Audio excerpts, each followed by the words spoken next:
Welcome to the Trader Merlin Show with your host, Merlin Rothfeld. Hello everybody, welcome to Trader Merlin, a special show out there today. We're going to have an interesting topic. I have friends of mine who think that getting the news from Yahoo Finance is the best way to go, so I had to grovel and plead with them, say, just tell me what you want me to do a show on, and I'll gladly do a show on that, because I'd rather you get kind of I guess maybe an unbiased opinion about the way that things work, so you don't get caught with the misinformation a lot of times you see on some of these other channels. So lo and behold, our topic for today will be talking about bottoms. Yes, conversation we all like to talk about. We'll talk about market bottoms in specific, talking about which ones you like and which bottoms you love. Now, of course, we'll start with that on our second segment. Of course, I want you guys to tune in and participate, because I'll be asking you, what kind of bottoms do you like?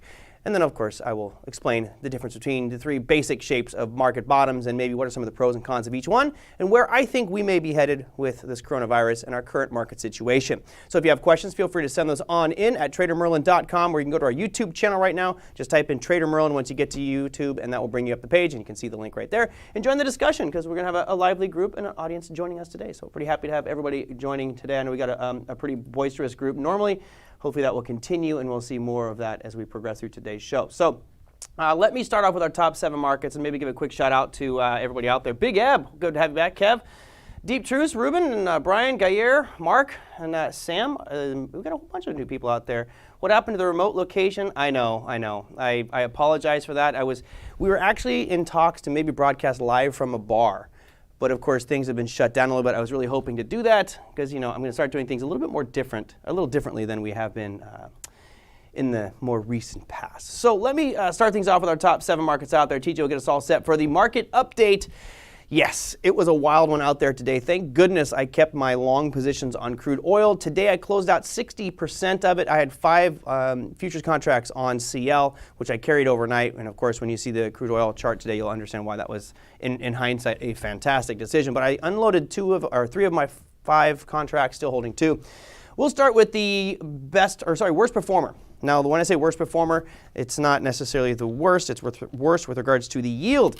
Our market update starts with the 10-year. As you can see, this gigantic red candle happening. That is on the weekly, but it changes when we look at the daily. We'll get the right time frame on here. Your daily shows you a nice little green candle. Of course, that's coming after a significant slide in that 10-year futures contract. I will show the watermark for you as I see a comment coming in about the watermark, so you can see what we're looking at here.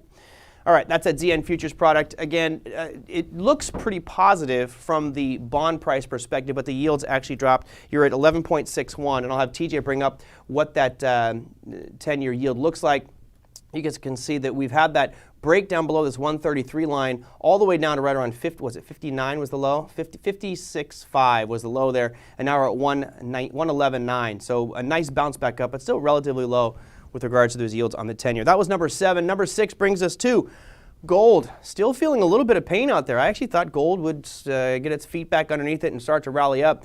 It's still down below that 1,500 mark. Right now we're at 1475 on gold. That dropped it to pretty much break even on the day, which is a good sign because we've been having so many big down negative days. To be break even or maybe slightly better than that is probably really positive for many of you out there.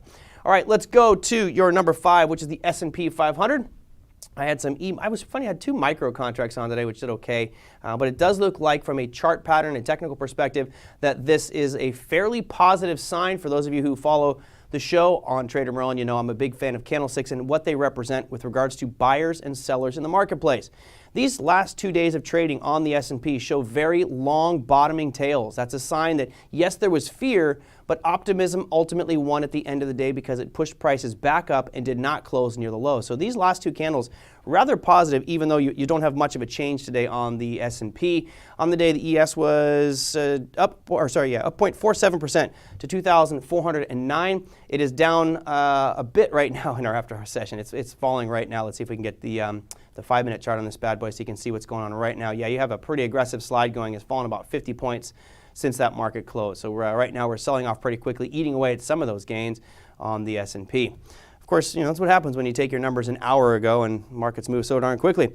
All right, Dow Jones was nothing to speak of. It was only 188 points. Like, we didn't have a 1,000-point day? This chump change. Boredom.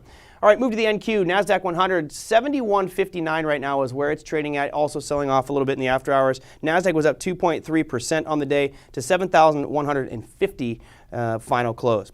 Podium time, TJ? We should have some music for the podium, like play the national anthem of some country each day. Might go a little bit too long. By the way, which country has the shortest national anthem? That'd be Japan. There's your useless trivia for the day. Russell 2000 RTY futures contract also showing that nice green candle out there. You guys can see much better than what we saw with the S&P.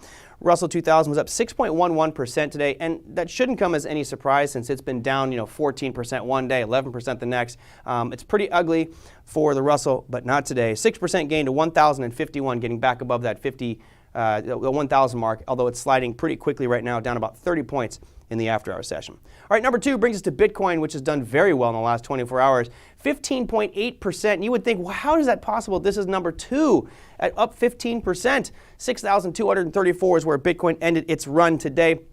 And I guess it's strange to see that as a number 2. But number 1, fortunately for me, holding 5 contracts of futures on crude oil today, definitely paid the bills and made up for those losses I took yesterday. You had a 24.99% gain today in crude oil. Right now it's at 55.49. That's a gain of, like I said, just about 25%.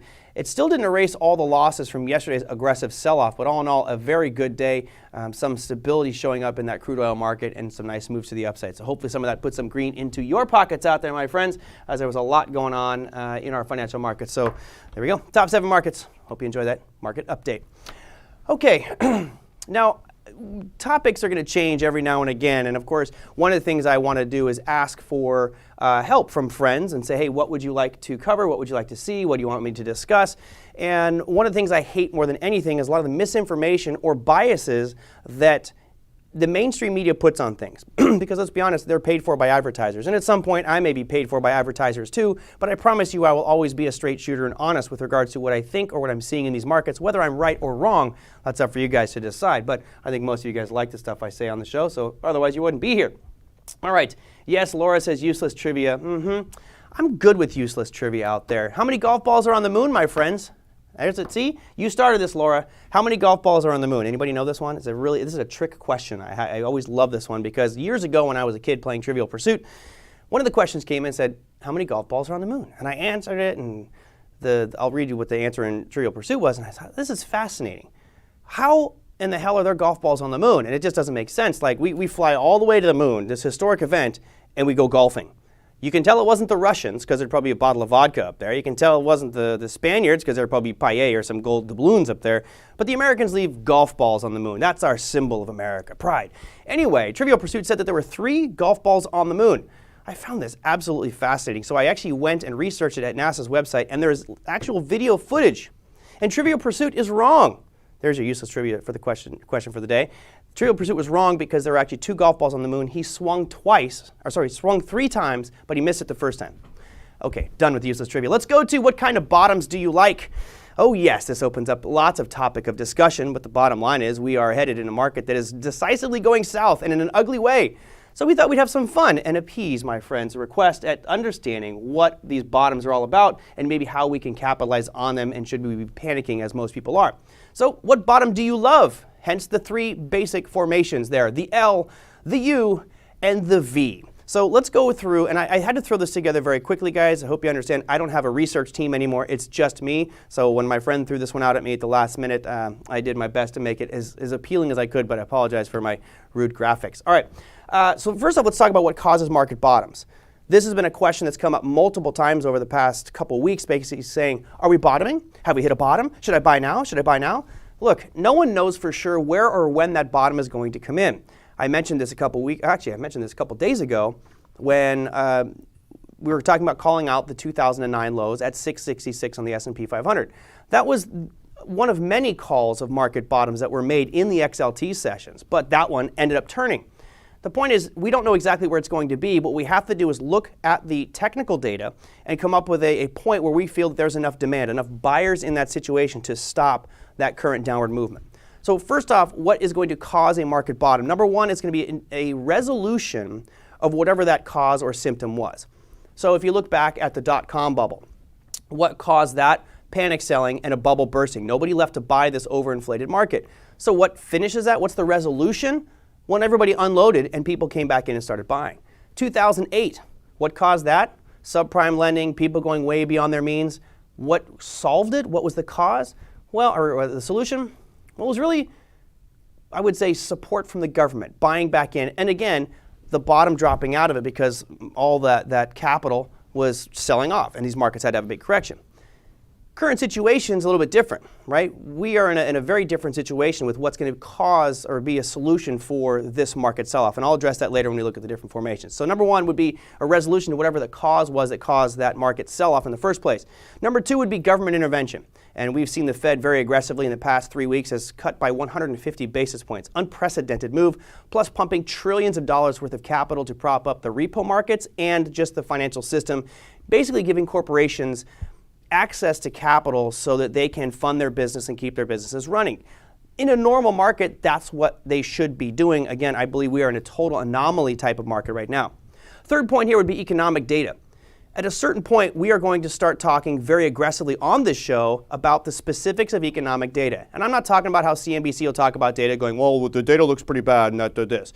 I want to look at the trends. I want to look at the meat behind it and say what is causing this to happen and where might that turning point be. We can still apply technical analysis to economic data, things like GDP, unemployment rates, advanced farm, non-farm payrolls, things like that. And I'll be looking a lot more at economic data here to help us figure out when this market may in fact bottom.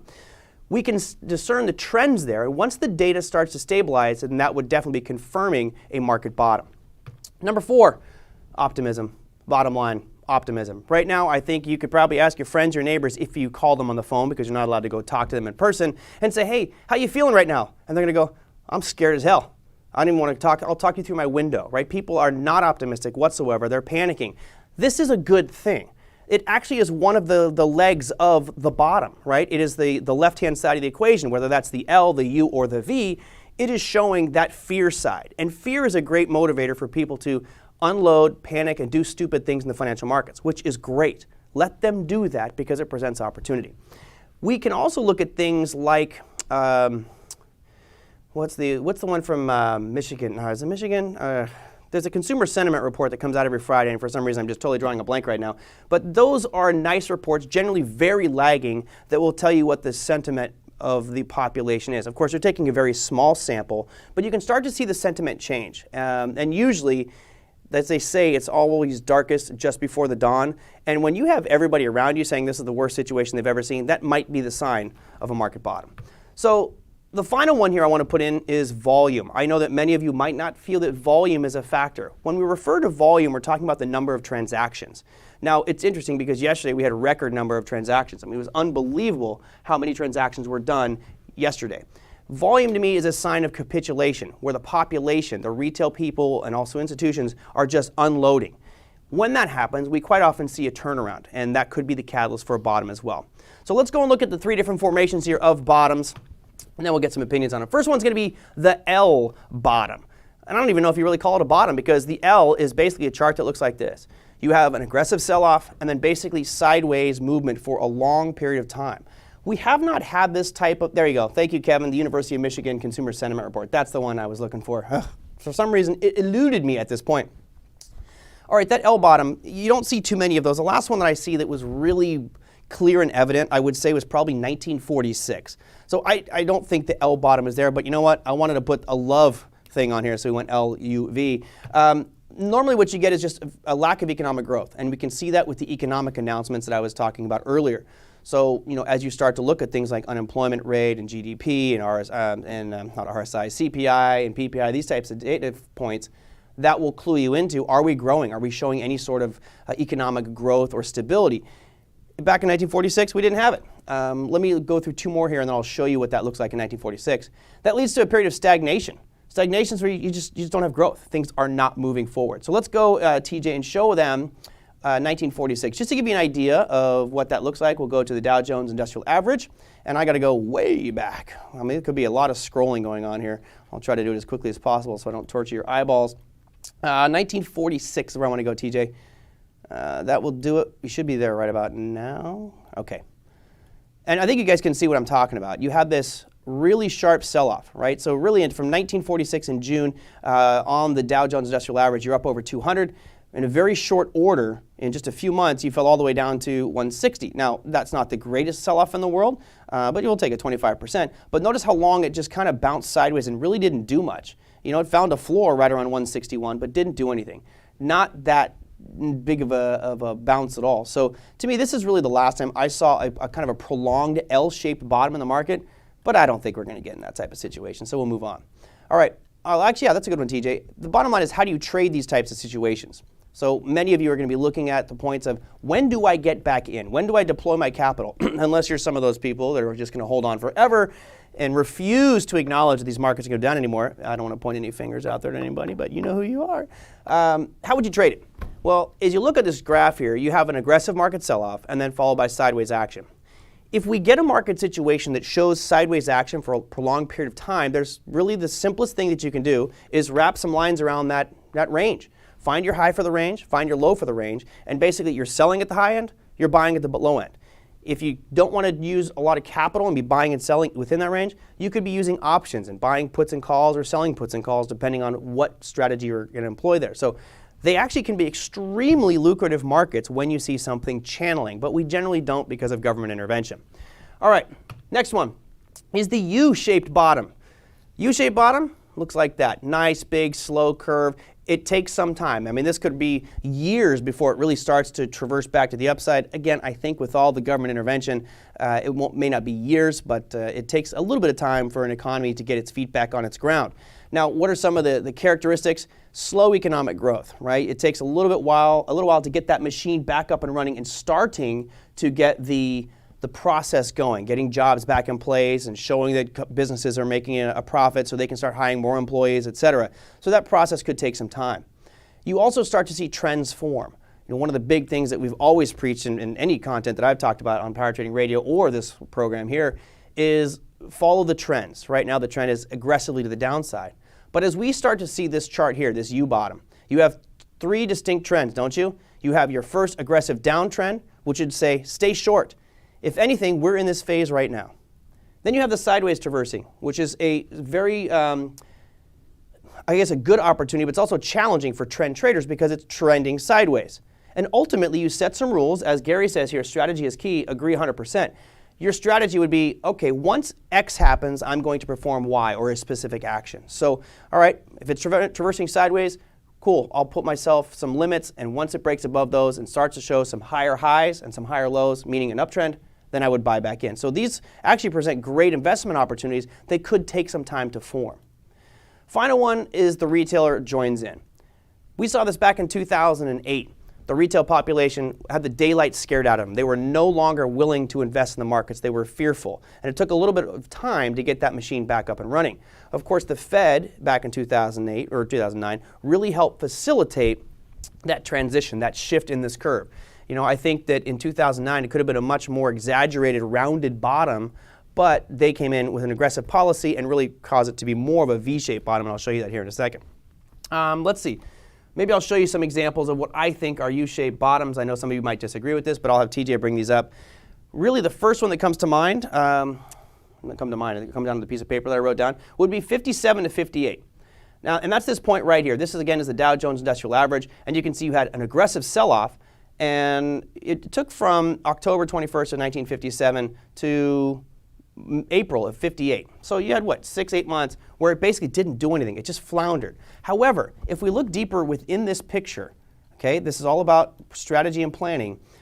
Right here when it bottomed out, we don't know that that's the bottom, right? Put a horizontal line there, TJ, so we can do a little more visual on this one.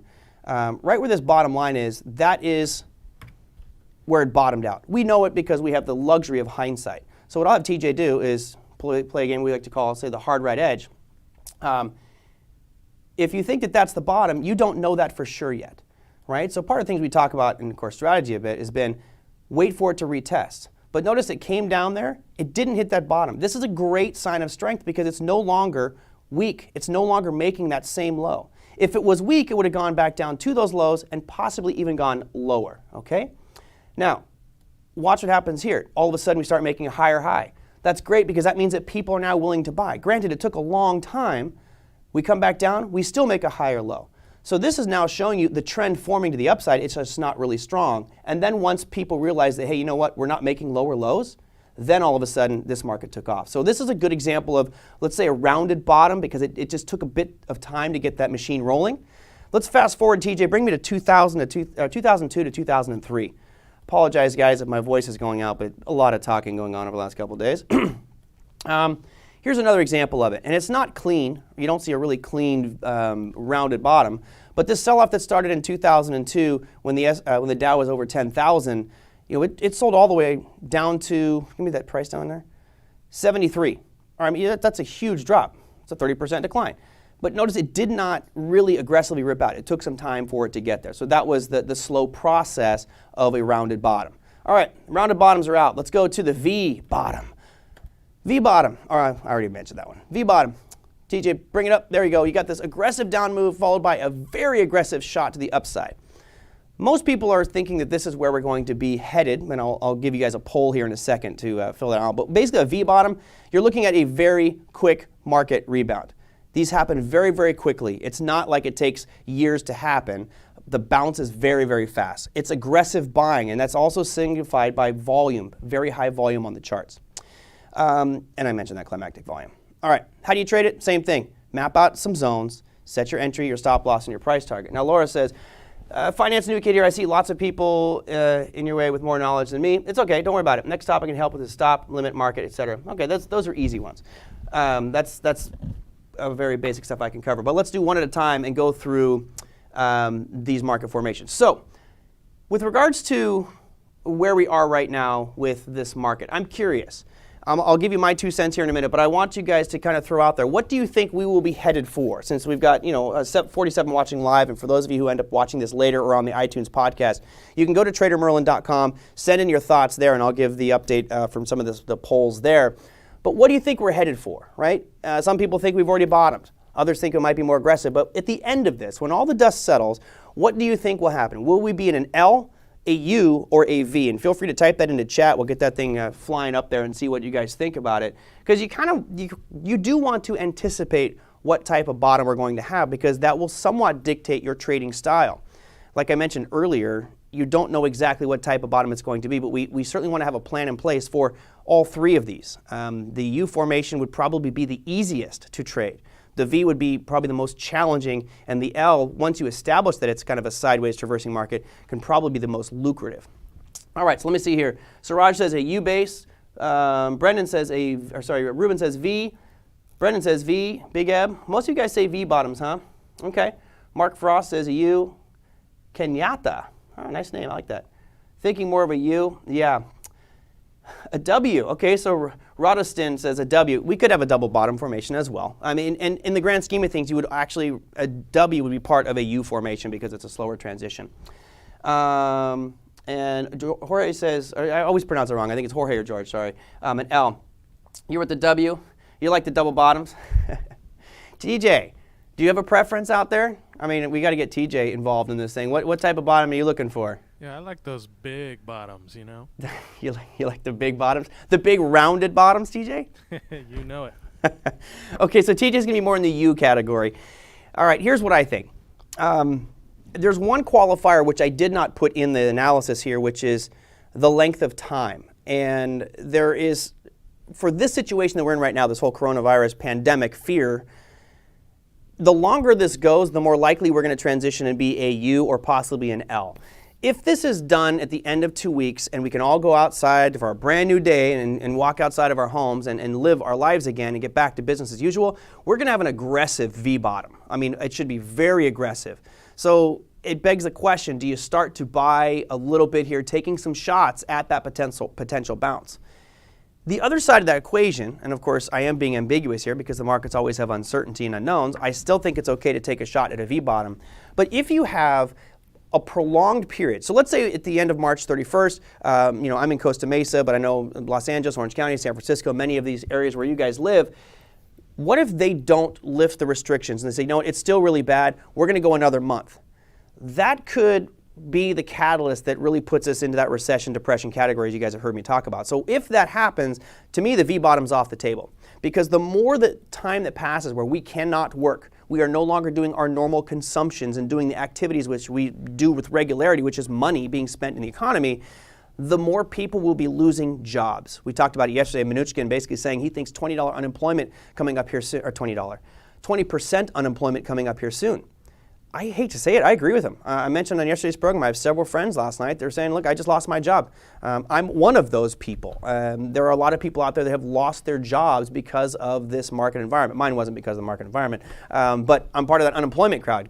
So the more that this goes on, the more people will be unemployed, and that's harder to recover from once we get there. So to me, I think we're headed for a V bottom if this ends within the next 30 days. If it goes past 30 days, then I think not only we may not be in a U formation for a while, but I think we're going to have much more downside movement simply because Q1 earnings are going to be absolutely horrible. These companies are going to take it so bad that we'll probably see it sell off even more, and that will take some recovery time for the markets to get out of, and we'll get that U-shaped bottom. There you go. So thank you for sending in that question and participating in today's show on the types of bottoms. I know we had a pretty mixed group in there. I don't think anybody thought, well, one person thought it would be an L, okay? We can go outside. Yeah. That's pretty funny, Mark. I like that. Mark says, next law coming from the White House is we can go outside and we can be in groups, but you're just not allowed to breathe. Yeah, that's true. Judging by the logic of some of the policies, that actually would not seem like a far-fetched one. Is that not priced in? I'm not sure if I would say it's priced in yet. Right now, I think that we're seeing an oversell of people panicking, pricing it in. I also think that the bigger picture, to me, is more gloomy than what the industry is forecasting, if that makes any sense. It's a knee-jerk reaction because of what's happening with all the shutdowns. However, again, the longer this goes, the more devastating these shutdowns are going to be, and that's when I'm really, as I mentioned before, Q1 earnings, which start in the middle of April, to me, that will be that moment where you can make this decision on whether to start buying or maybe even to hold off or even go short because those earnings have come out so bad. I mean, you're going to have Alcoa come out with earnings, and what do they miss by? I don't even know what their estimates are, but do they miss by 50%? Do they miss by 70%? I mean, do you think United Airlines is going to make earnings? They could be 90% off of earnings because they're pretty much shut down. It could be really ugly out there for some of these, which again, don't think I'm trying to be the doom and gloom guy here. It's opportunity, right? At a certain point, United's going to be a screaming buy. At a certain point, it's getting hammered right now. All right, TJ, did I see any questions? There was a bunch of comments coming through. Did you see any that I need to address? That there were. I don't know. Does he have headphones? He doesn't have headphones out there. Do you have headphones? He does. No questions. TJ just shrugging at me. Okay, let me see. I got a couple in here. I'll try to read these ones live, and then maybe I'll go to some other ones because it's hard for me to do all this stuff live. All right, never mind. I can't read all these ones. Let's see. There was one other question I wanted to get into. It's about leverage ETFs. Actually, wait. Hold on. I'm not going to do that yet. Let's go back to this chart here, TJ. I'm scrambled. I showed you guys the U bottoms. I showed you the L. Let's show you examples of the V bottoms. That's really what I wanted to get to. You find them all the time, but there was a couple that were noteworthy, and then I'll get to these leverage ETF questions. So really, late 2018 was probably the best example. That October sell-off. You can look at this one right here, actually. Here's 2009's sell-off, right? The Fed is what facilitated this aggressive V bottom. This is on a weekly, right? So it took really 2 weeks for this thing to completely turn around and rip to the upside. But you'll notice aggressive sell-off, and it happened many times. There were people who bought this drop here and bought this drop here and bought this drop here. My point in all of this is if you are trying to pick a bottom for the V bottom, you better be ready to admit when you're wrong and move on, right? And make sure that you take your losses because it could drop considerably further. Now, the V bottom in 2018, which we all are, it's new history, right? We all saw this one. We were a part of it back in 2018. That was an aggressive one. And what's interesting about that is you look at what caused it. It really wasn't much other than Apple saying they were having factory challenges, right? It was Apple having issues, and that sent ripples through the market, and everybody kind of freaked out a little bit.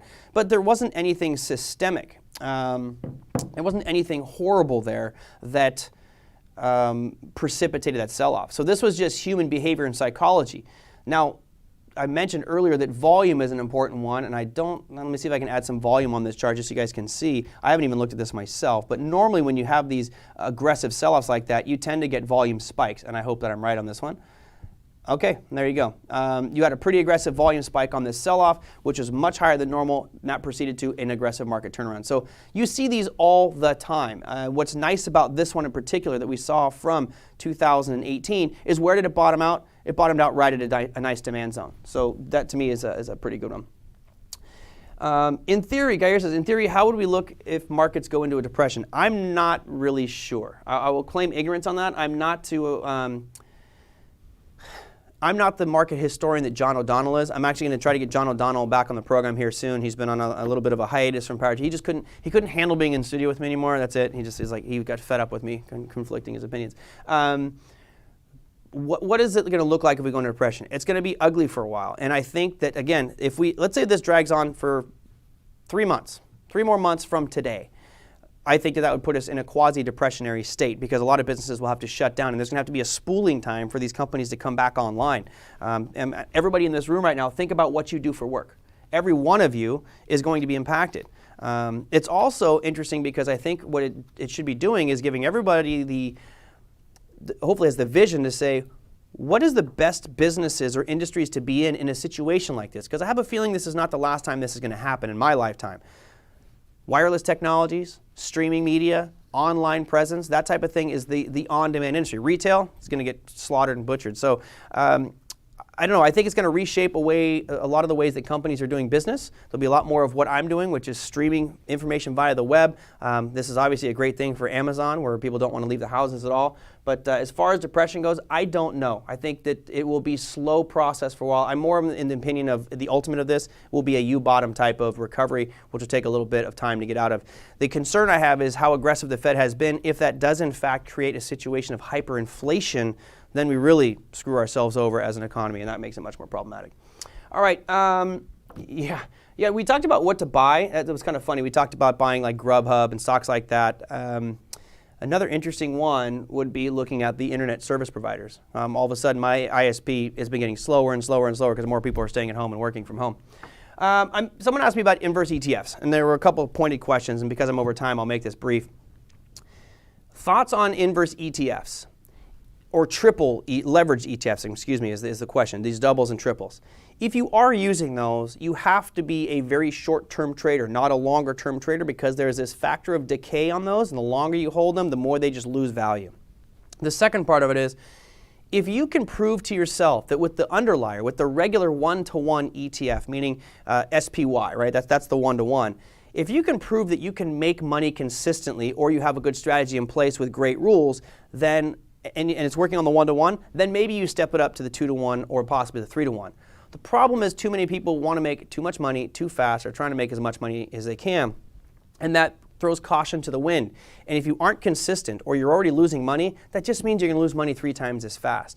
I'm not a fan of them unless I'm absolutely certain of a direction of a market or a security or an industry, and always making sure I have my stop losses in place out there. All right. Harrison, I know a lot of people have said that same thing. I've been practicing social distancing my whole life. I was built for this. That's great. I appreciate that one as well. Sam says, if they lose value, then why not short them? Will they decay, go in your favor? Yes, it will. Shorting inverse ETFs is an oddball thing to do, or even shorting triple leverage ETFs. You could do that. The decay is not like you're going to make a ton of money off of it. It's not like you're just going to get rich off of the time decay. It's just something you need to know. There is money bleeding out of that every single day, just a little bit. So that's why I encourage people to not hold them long term, because you can. I actually did a show a while back, which maybe I'll do it again, where we can actually see the decay showing up on the price chart. Yes, it doubles and triples. You can do it both ways. All right, I'm long overdue on today's show. Sorry I didn't get to broadcast from a new location. We'll have an exciting show tomorrow. I'm not sure if I'll be in the studio. I'm trying to set up a new studio at home, which is going to have a completely different look and feel. We'll see how that goes. Hopefully have that up online here in maybe the next week or so. But it's just a lot of work, a lot of resources to get that thing going. Now for tomorrow's show, Since I know many of you right now are freaking out about 401ks and investments, we'll have Tilly Allison on the program. Tilly has got a tremendous amount of experience with long-term investments. She trades futures, she trades options, she trades Forex, she trades pretty much anything that will get her a rate of return. And the best thing about Tilly is she's actually, trading-wise, she's relatively conservative. She's not going to be that person who's out there swinging for the fences. And as I've seen over the years, especially with these seasoned guys out of Chicago, most of the ones who really do well over time and are professional traders for the rest of their lives don't take big chances. They're going for those base hits and just grinding it out every day, and trying to get that alpha on their rate of return and beating the market. So Tilly Allison will be our guest for tomorrow. If you have something specific that you would like Tilly and I to discuss, I would encourage you to go to tradermerlin.com. There's a little button there that says, I think, send a message or something like that. You can send a message to me. I've gotten a few of those. I'll try to get more of those questions answered on tomorrow's show. But that's a way you can send in comments, questions, suggestions, things you would like us to discuss on the show, as my friend really created the whole discussion about market bottoms today. Hopefully you guys enjoyed that one, learned a little bit about the different markets, the shapes, and how we might be able to get out of those specific market situations. Join me tomorrow with Tilly Allison. Again, if you have any questions or feedback, let us know at tradermerlin.com. Click that like button, share it, and don't forget to download that iTunes podcast and subscribe. That will help us out a lot in getting to a much bigger show platform. Till then, happy trading, everybody. I'll see you tomorrow. The Trader Merlin Show is produced by Merlin Rothfeld, Gary Christmas, and TJ Writings. The show is engineered and edited by TJ Writings. For more information, visit tradermerlin.com.